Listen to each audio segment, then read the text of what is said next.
Hello, everyone. I hope you can hear me clearly here today. Great.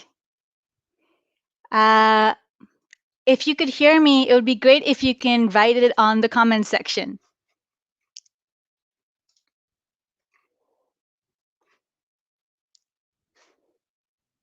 Fantastic. I think we are live and kicking then. So before we start, I just wanted to introduce myself. My name is Malvika. I'm originally from New Delhi.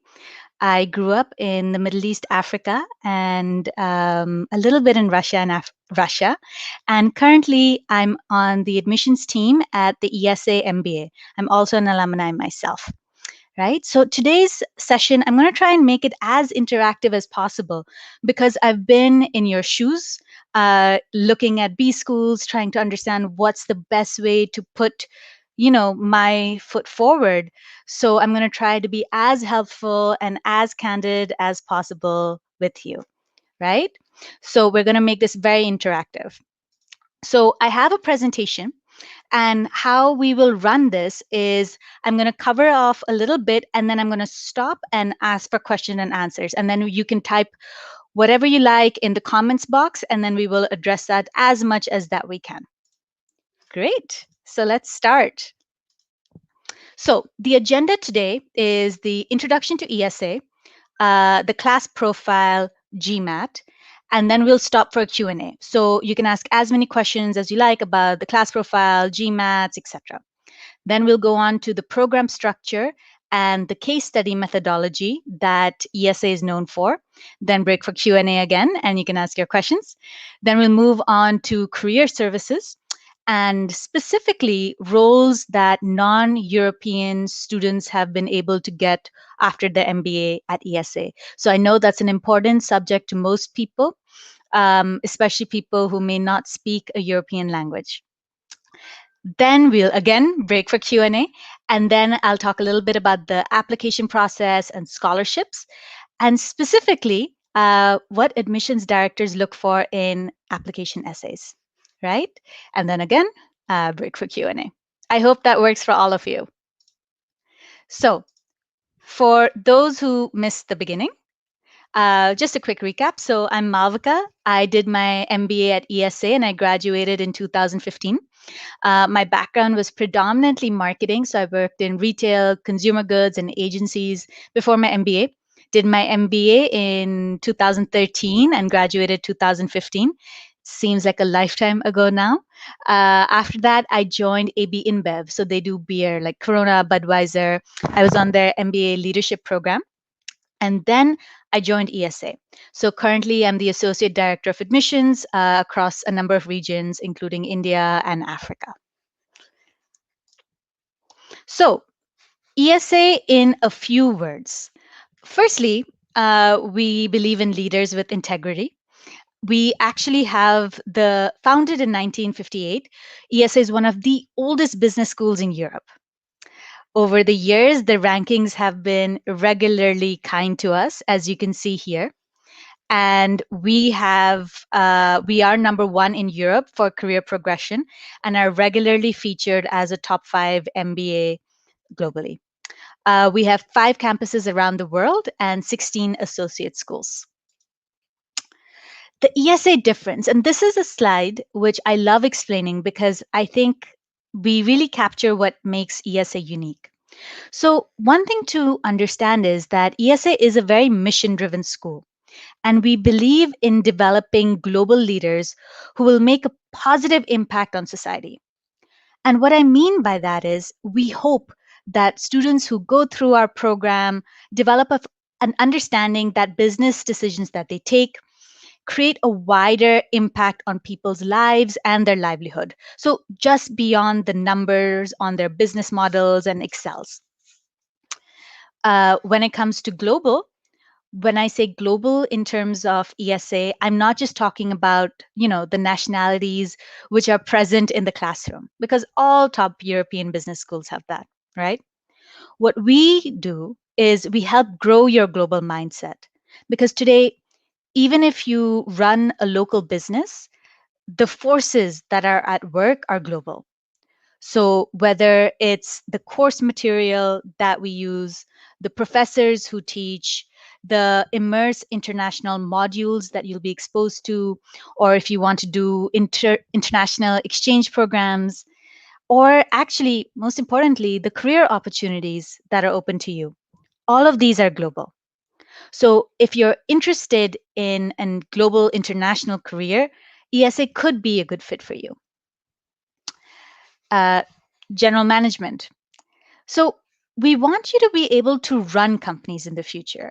And to be able to do that, you need to have a very solid grasp on how all the functions come together, how the CFO thinks, how the CMO thinks, so you can make holistic decisions, right? So our course and our ethos is really centered about making sure that you come away with a very strong foundation in general management. Entrepreneurial spirit. So at the heart of ESA is a fighting entrepreneurial spirit. We believe in making a change happen, and we hope we provide you with all the tools and skill set that you can be that change agent. And lastly, we believe in people. We believe in people coming first and the humanistic values of business. So, a typical class profile, I know this is very typical of people to say it, but there is no very typical profile. So, I'll just go through with the basic stats. So, there are about 350 students in each cohort. 85% of our students are international. So, a very common misbelief is that most of our students are from Spain, which is actually not true. The average age is 29. So, again, this is the average. Oops, my fault. Let's go back there. So again, this is the average. It's if you are 25, we do have people who are 25. If you are 32, 33, we do have people of those age. It's just more important about why you want to do the MBA at that age. 30% are women. The average work experience is 5, and the average GMAT is about 680. I know there are going to be a lot of questions about the GMAT, so I'm going to have a separate slide on that. And over here, you can see the number of nationalities and where people have come from. So we have over 55 nationalities. Something to draw attention here is typically sometimes we do see people with a younger profile trying to do the MBA. And what I always recommend is people who have more than 3 years experience should apply. I think if you have less than 3 years experience, you may learn more by working and then do an MBA. That's because the gradient of the first 3 years typically is very steep, and we don't want to curtail that. And also, it's important to remember that when you are job hunting, you need to have strong stories of how you demonstrated professional excellence. Some student and alumni profiles I've just picked. So Sangeeta, so you just have a bit more flavor of the kind of people who come to ESA. So Sangeeta, for example, graduated in 2016. She won in Mu Sigma in India, previous to her MBA, and then currently is in Amazon UK as the head of professional businesses. Satvak was from Bangladesh. He interned in Japan in Rakuten and is currently a consultant in strategy. And Anand is from a family business. Anand is actually a current student. And he actually decided to do the summer entrepreneurship module that we have over the summer. And Rahul was a consultant in Singapore, and he got into venture capital during his internship. So these two are still in school, and these two are alumni. So the GMAT and GRE. So I personally spent months and months preparing for my GMAT, and it was one of the most taxing experiences in my life, I think. So how do we look at the GMAT and GRE, and what is important? So the GMAT and GRE for ESA is a gauge of your academic risk, right? Because if you get a decent score, then we feel confident that when you do come to the school, you are able to, manage the academic content very easily. However, if you don't have such a strong GMAT, let's say below 650, Then we start looking at your transcript in a lot more detail and making sure that you are able to cope with the academic content. In terms of scholarships, that's when the GMAT and GRE also play a role. So we typically say above 700 is a good score to aim for a scholarship. So if you do have a lower GMAT, right, and you have a lower GPA, then I would highly recommend you to do the GMAT again. If you have, again, a lower GMAT, you need to make sure that you're able to showcase your analytical skills, and you can do that through the essays that you write or the optional essay, just to make sure that you're getting the point across that you're able to manage analytics and data. You could also do other courses. So I know people try and do the HBX course, or you can find some courses on Coursera, or perhaps you have another qualification like the CFA. That helps balance out the lower GMAT. In terms of retaking the GMAT, what I would say is if your score is above, specifically for ESA, if your score is above 650 and you want to apply for a round, I would apply for the round and in your essays somewhere write that you're planning to retake the GMAT, because there's a big gap from when you submit your application to when interviews start or the final decision is made.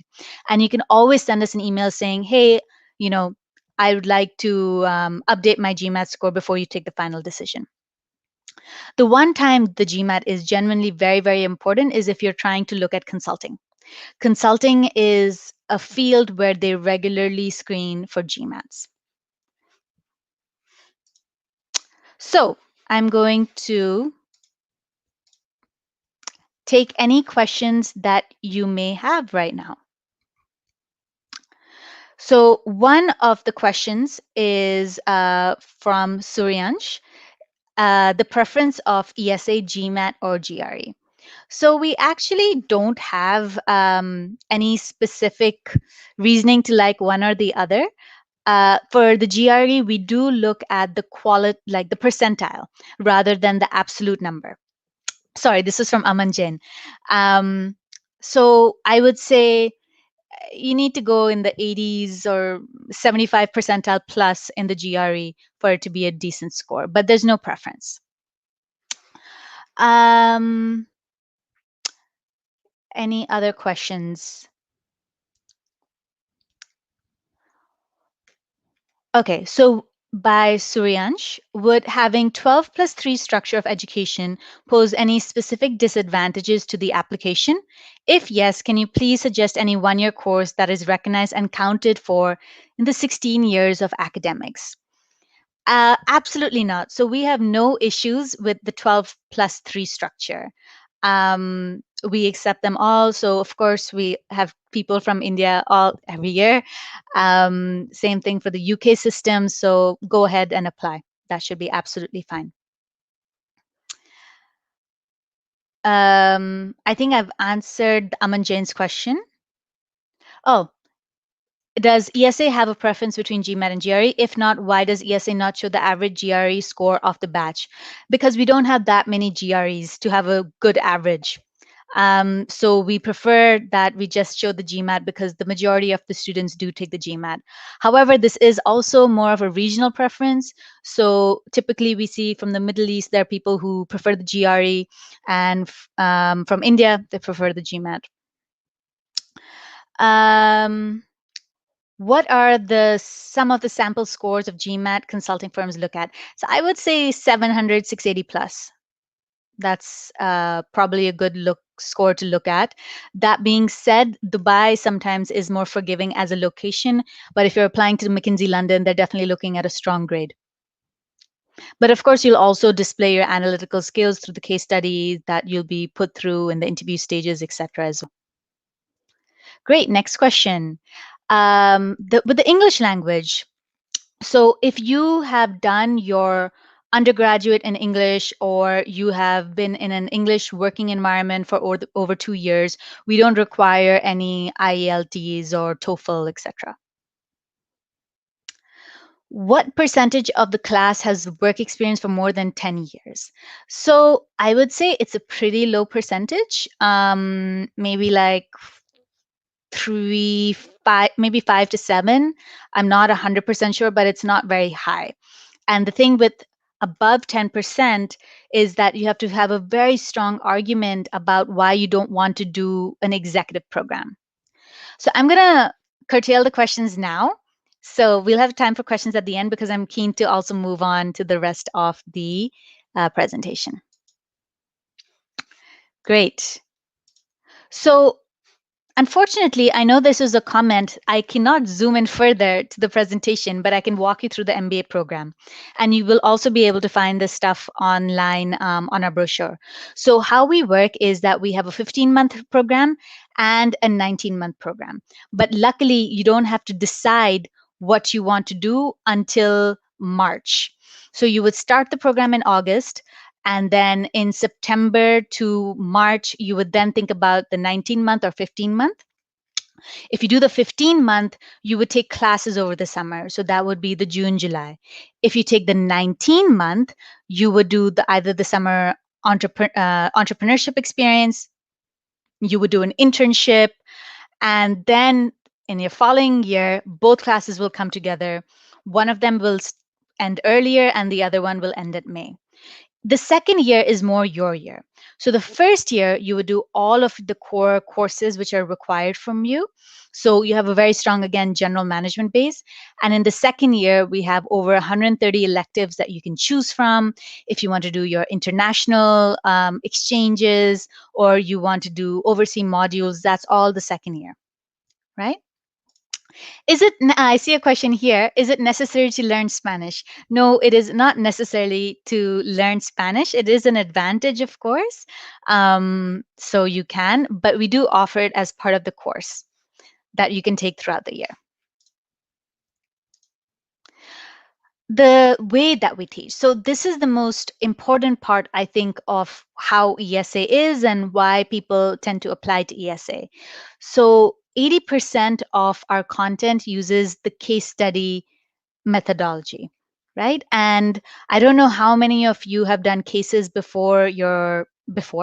I hadn't, for sure. So I'll kind of walk you through how it works.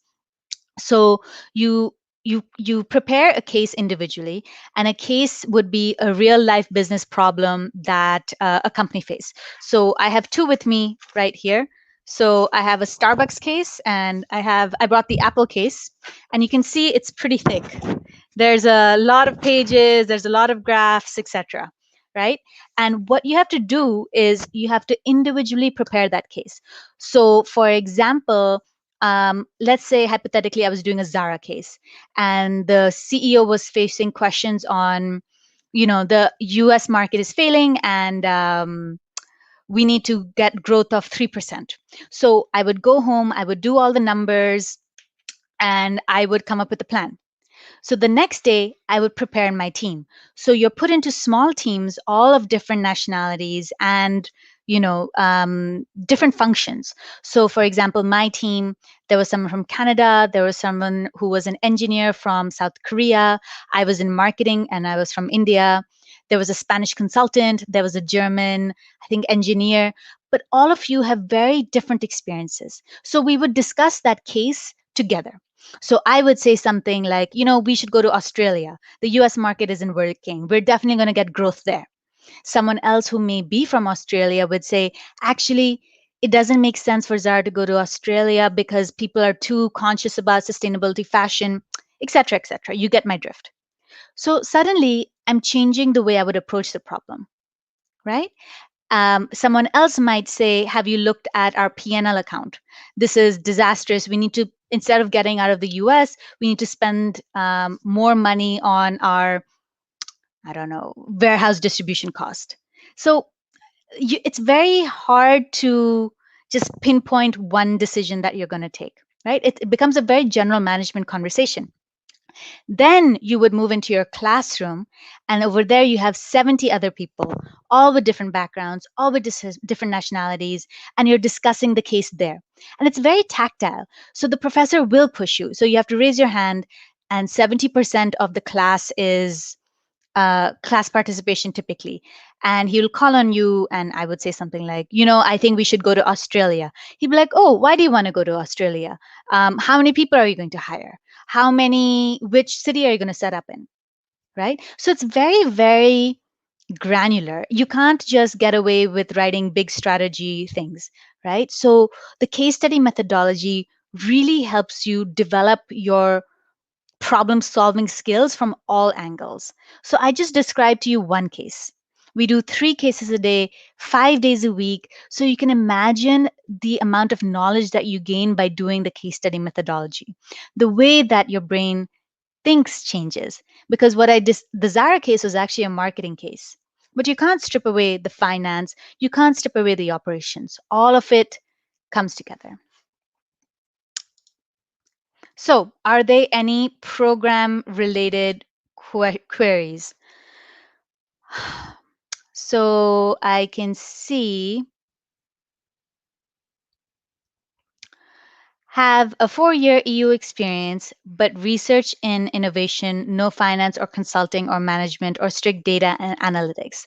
Is such a profile good or in line with digital innovation and entrepreneurship? Yes, I would say think so, Siddhartha. So what you can do is if you go on our website, there's something called feedback on profile, and you can upload your CV, and probably myself, if you are from India, will get back to you on your profile fit. Javier, what competitive advantage does ESA offer over other MBA programs in Europe? So I think that's a great question. um, all of the top schools in Europe are they're top for a reason, right? And I think it just depends on what you're looking for. So I would say if you're looking for entrepreneurship, if you're looking to grow your general management skills, and you learn more by doing rather than theoretical because of the case study methodology, that's a huge competitive advantage that ESA has. Also, our recruiter portfolio is one of the best in Europe. So, and you can look at that if you just download our employment report. So, I would say we're within the 1, 2, 3 top European recruiting target schools. Nia, how strong is the network within India and the support structures here in place, the alumni well with India once someone comes back? So, Neil, that's a great question. So I always struggle with this because we do take people from India every year, right? And we have a good alumni network in India. It's smaller, but it's definitely very responsive. And typically, the reason we struggle a little is people don't tend to come back to India after their MBA. And that's predominantly because the currency, as you can imagine, the earning currency part of you after your MBA. So if you have a loan, you may want to earn in euros or some other currency which is stronger to pay back the loan. So that sometimes is a different driver of your decision if you want to come back to India. So typically we do see people come back, but much later, not immediately after the MBA. I don't think it's very much people's first choice. The people who definitely want to come to India after their MBA tend to be family business. Great. One last question. What about the finance structure sector? Does it help us in this profile? So yes, we'll talk about the employment stats a little later in the presentation, but I think finance is number one after consulting, and consulting is about 33%. So I think finance is about 20. So we're a very strong recruiter for finance, specifically. Most of our the largest population of alumni outside Spain is in London, which, as you guys know, is a big financial hub.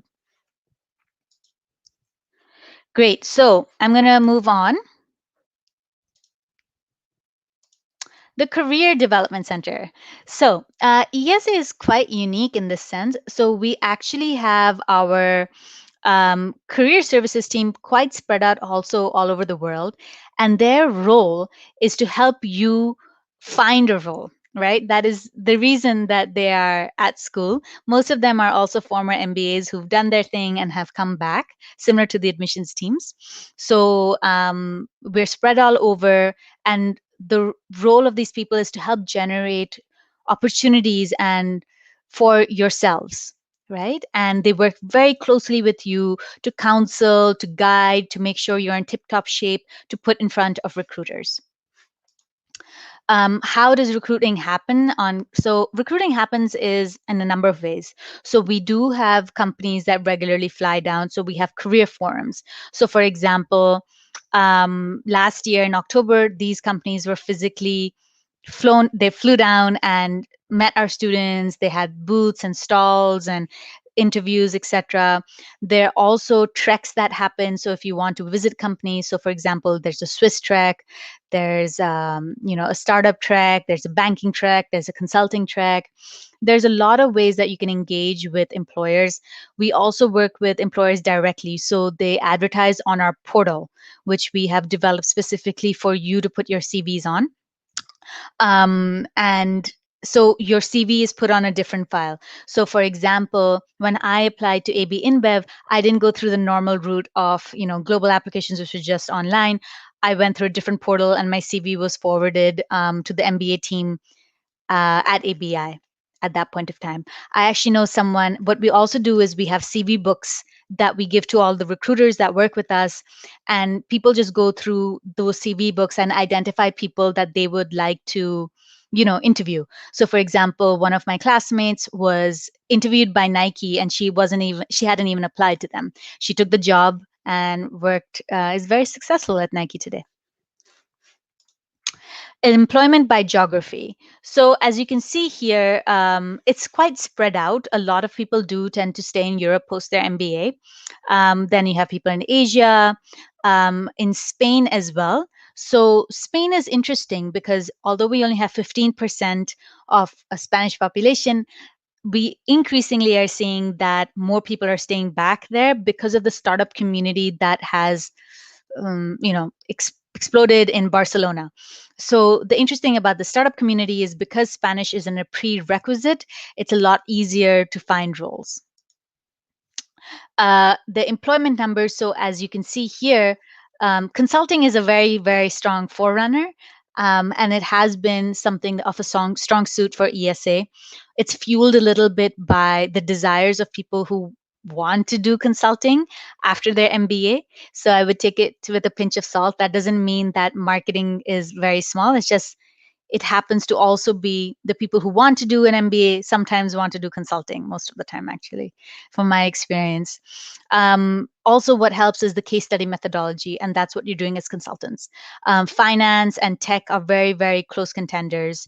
So what we do ask people to reflect before they start their journey is what they really want to do post their MBA, because you start the program in September and in October, that's when the recruiters come down and they bang on our doors because they want to, meet the students ASAP. So non-European candidates, work permit, English speaking. So I get this question a lot about how the work permit situation is in Spain and what to expect in Europe, right? And I'm sure I'll get more when we pause for Q&A.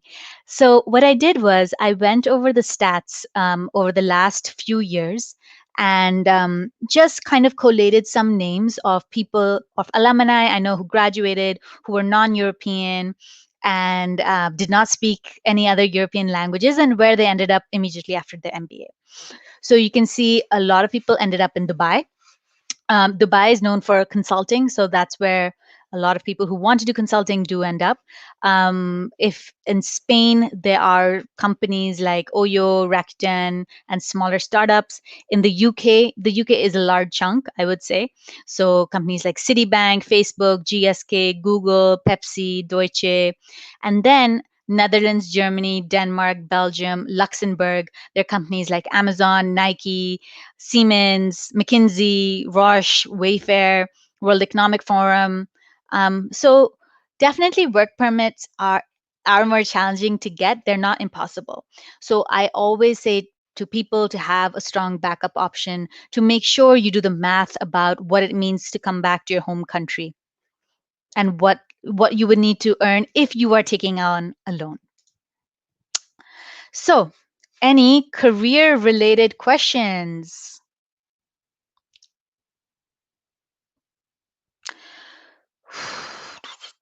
Could you talk about the tech MBA and opportunities after that? What kind of roles are offered after that? So we don't have a tech MBA. We do. You can graduate with a digital concentration, which is kind of like a signal to the market. The opportunities in tech are very wide ranging. I think almost most companies are looking at tech these days in some form or the other. So there's fintech. So, for example, my husband, who did this MBA at ESA, he's now in a finance division in a fintech company. There's a lot of people who look at product management roles, so Amazon, etc. Their leadership programs in tech companies. Amazon, again, is a big forerunner for that. Akshit, hey Malvika, thanks for the insights. I want to ask how studying in a country like Spain that has a weak economy is a good idea, considering job prospects. So Akshit, as I showed you earlier, most people don't expect you to be in Spain post your MBA if you're not Spanish. That's a very blunt way to put it, but we are a global school, so we all the recruiters that come down and are in conversations with us are looking for global positions. So the this people come for the school rather than the country, I would say. Any other questions?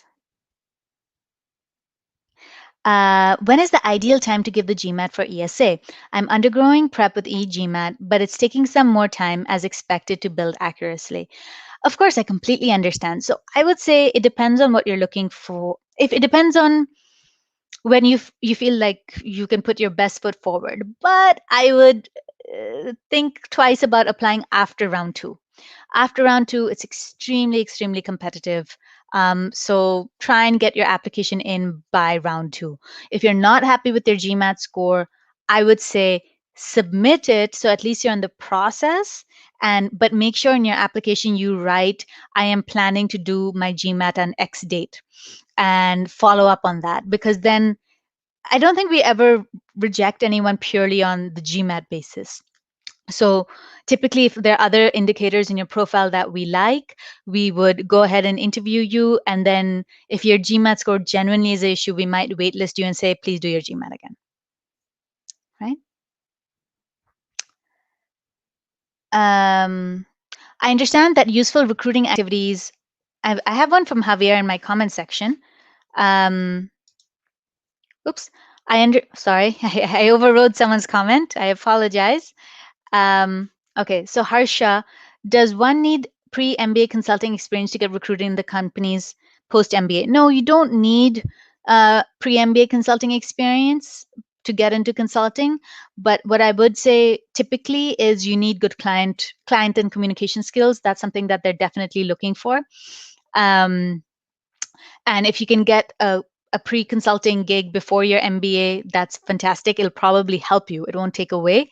But definitely don't back-end consulting work may not be as helpful as front-end consulting work. I also see a message from Javier Burgos, which is interesting. I understand that useful recruiting activities at job fairs, conferences, etc. How is ESA addressing these events in COVID times? So luckily, I don't know if you've seen the Financial Times recently or Business, because there was an article that, you know, pre-pandemic recruiting activities for MBAs have been starting to return to normal, which is very reassuring. So how we've moved it for our October the career session, it's just moved, everything's just moved online. So we have people on campus now. So ESA is functioning. The second years are all on campus. The first years did a little bit of their program online, but it was just a careers part. And now they are starting classes in October. I think most of them are already in Barcelona. So we are still having in-person classes as well as the hybrid model. Um, okay, so I'm going to move on. The admissions process. So, what are the requirements? You need a completed online application form, two personal essays and an optional, the official transcripts, GMAT or GRE, the English test, as I mentioned earlier. If your undergraduate is in English, or you studied in a school which was taught in English, you don't need that. You need a letter of recommendation, a photo, and we do ask for the scholarship essay up front. If you are from an NGO, we do waive off your application fee. Oops. The application deadline. So our next application deadline is on the 6th of October. If you can get it in by then, I would really highly recommend it. Otherwise, I would aim for Jan 5th, not before that, not after that, sorry. So we do regarding loans and financing and scholarships. So we do offer, we work with a company called Banco Sabadell, and recently also Caixa Bank, which are Spanish banks, which give up to 80% of tuition fees as a loan. So they do not cover living expenses. We also work with Prodigy Financing, which covers up to 80% of the cost of attending. And does cover living expenses. And then we do have scholarships. So the reason that I keep stressing try and apply to round 1 and round 2, it's also because scholarships tend to dip after round 2. In the scholarships, I think it's very, very important to highlight why you deserve a scholarship, as well as if there's, if you have a need for a scholarship, I would go into that as well. So, for example, if there are any financial constraints, etc., do go into that so we have a better understanding of if we want you in class, how much of a scholarship are we looking at, right? Okay, so last one before we do one more Q&A. What are admissions directors looking for in an essay? So number one, evidence that you know the school. So references in your essays to in-depth research, evidence that you have spoken to current students or alumni. This is extremely important. So I think, especially at the interview stage, you need to have reached out to alumni or spoken to some current students at least. I always ask this question in interviews. You understand the program. Um, Look at it this way. We would look at you when you're interviewing. We would see how you would approach this interview, because that's a proxy for us about how you would approach a job interview, right? And at the end of the day, we have to put a stamp on you, and also recruiters will come to see you. So we need to make sure that you're able to interview well and you're able to demonstrate that you understand what goes around putting your best foot forward. Your career aspirations. This is actually quite important. There's a lot of times that people are very, very confused about what they want to do. So I have, you know, read essays where they want to be a consulting, but they're not very sure why consulting is important to them. Or make sure that you understand what you would like, right? And it's fine if you are confused, but you need to understand at least a little bit about what it entails to do the jump that you want to do. So at least evidence of that, right? So you've spoken to people, you have networked a little bit, and you understand the day-to-day activities of what you'd like. So definitely have that. A plan A and a plan B. So for example, if tech doesn't work out, what's your backup option? If my dream job of working at the Hilton doesn't work out, what am I going to do? Right? And also self-awareness on your soft skills. So how try and think about how an MBA will also help you with your career aspirations, right? So will it help you develop leadership skills? Will it help you develop finance skills, and you want to go more into that industry? Things like that. Showcase of leadership. That's very, very important, because at the end of the day, we want you to be change agents in the world. And typically what we've seen is people who have a history of that tend to do that in the future as well, right? So make sure that your leadership examples are clear in your essay. They could also be sport examples. I know sometimes people ask me, can I do that? Yes, that's completely acceptable. And if you don't have that, any initiatives that you have spearheaded or run or done out of your own proactiveness, please make sure that comes through in your CV as well as your essays. General housekeeping, writing style. So you don't need to get, I know there's some places where it's very normal to get ghostwriters, etc. So I would say you should try and write the essays yourself. Write them as you were writing an important email to a senior manager, right? Direct, to the point, spell check it, and get others to read your essay. Um, Copy paste the correct essay. So you'd be surprised the number of times that I have read essays which have completely different answers to questions that we have not asked because they're for another university, right? And that's not great for anyone. And always do the optional essay. It's a lie when they say it's an optional essay. It is a mandatory essay. So try the optional essays are there so we can have more data about you, get to know you a little more, and use that opportunity to show the best version of yourself. Right. So I think that's all I have for you today. And now we're just going to jump straight into Q&A for a little time that we do have.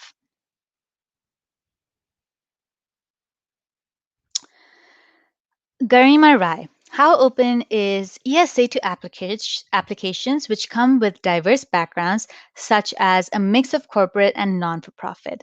And how easy or difficult is it to find work in consulting with such a background? So I think, okay, let's kind of divide this question. So diverse backgrounds are very, very welcome. What we're looking for is a strong cultural fit, as well as the desire to excel and exceed in whatever you do, right? So for example, I'll give one of my candidates last year. She was a Tollywood actress. So she had not, ventured into business or commercial things before. She was nervous that she didn't have any background in this. We've had people who were lawyers, who are doctors, do their MBA, and specifically on the Tollywood candidate and student now. So her internship, she was actually recruited by Amazon because companies are also looking for diversity, right? So it's not easy to find such roles. It's definitely an uphill battle, and you will have to hustle a lot harder because you don't have a natural competitive edge, but it's definitely possible. But so that's for the diversity of background. How easy is it to find a role in consulting with such a role? I think consulting is challenging regardless of whatever background you have. So if you're aiming for consulting, make sure you have a backup plan. That's all I would advise you to do because consulting honestly can be a little bit of a wild card. Next question. Are students eligible for ESA right after their undergraduate? Unfortunately, not. So we have a master's in management, which is specifically designed for people right after their undergrad. So if you're interested in the master's of management, you should definitely check it out on the website. I'm actually the admissions person for it as well, so you can drop me a line. And we have a few webinars coming up on that on our own website, so you can have a look at that. Typically, I would say we always encourage with people to apply after they've had 3 years of work experience, right? Because especially when you're doing the case study methodology, it's very important that you're able to pull stuff from your background and what you've experienced and share that with the class. And also look at it from this point of view. When recruiters come on campus, you need to be able to show them achievements that you've demonstrated, credible achievements, leadership achievements, which help when you have at least 4 years of experience behind you. Any other questions? What are the career prospects if you have worked in the educational sector? I think there, as any other diverse background, it depends on what you've done in the educational sector. We do have a candidate this year who came from a nonprofit educational background from India. Himanshu, How does a higher score in PGDM impact a previously low score in undergrad? So we always try and take the best light. So our main concern is that can you cope with the academic, you know, analysis and qualitative part of the program? So I would say a low score in undergrad, it's done, it's dusted. There's nothing you can do about that. If you have a higher score, that's a positive sign, and I would definitely gun for a good GMAT score. Kiran, Malvika, please comment on MBA at 35 years of age. We have taken people who are that experienced. However, I would say it's the exception rather than the rule. So you would have to have a very, very compelling and strong story about why you want to, you know, do an MBA, a full-time MBA at this stage of your life and how it will help you.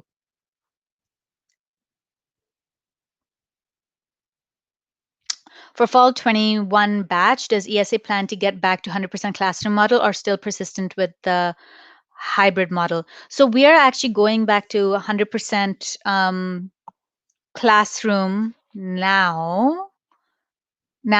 Yeah, because we gave a date that everyone should be in class by October 1st.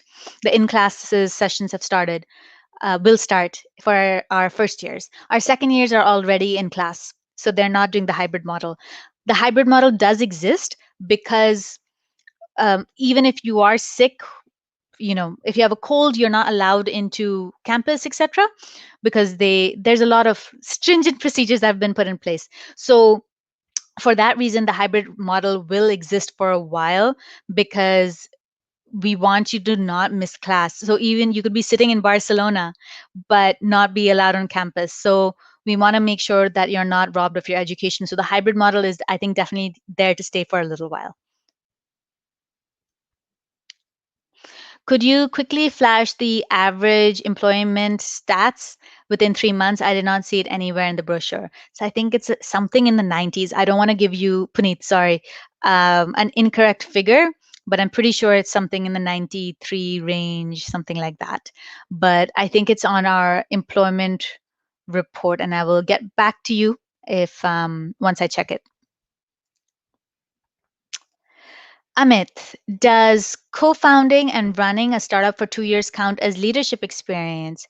Yes, Amit, it does. However, I would say you still need about 3 years of experience by the time you apply. So 4 years by the time you start your MBA. So yes, we do take people with slightly less experience, but again, it's the exception, not the rule.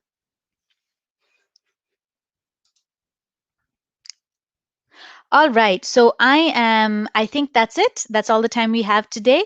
Thank you so much for joining. And I hope you found that insightful and helpful. And you can go on our website and ask for feedback on your profile. You just upload your CV and we will get back to you soon. Great. Thank you so much. Have a great day.